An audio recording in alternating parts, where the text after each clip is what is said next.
বন্ধুরা, local nursery থেকে just দুদিন আগে এই জুঁই ফুল গাছটি আমি এনেছি। আর গাছে দেখো প্রচুর পরিমাণে কড়িও রয়েছে। এই গাছটির দাম নিয়েছিল 40 টাকা। এই গাছটির আজকে করব প্রতিস্থাপনের জন্য নিয়েছি প্লাস্টিকের টব। আর এর নিচটি দেখো আমি ভাঙা টবের টুকরো দিয়ে আটকে দিয়েছি, যাতে জল সহজেই পাস করতে পারে। আর এইবারে দিয়ে দেবো খুব ভালো কোয়ালিটির দেখো গার্ডেন সয়েল। এই গার্ডেন সয়েলও কিন্তু আমি লোকাল নার্সারি থেকেই কিনে এনেছিলাম।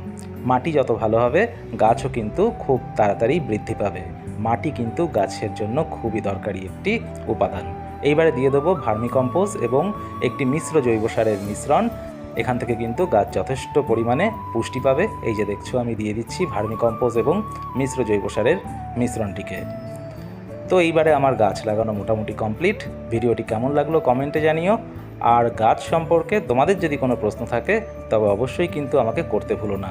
আর ভিডিওটি ভালো লাগলে অবশ্যই একটি লাইক করে উৎসাহ দিও। ধন্যবাদ।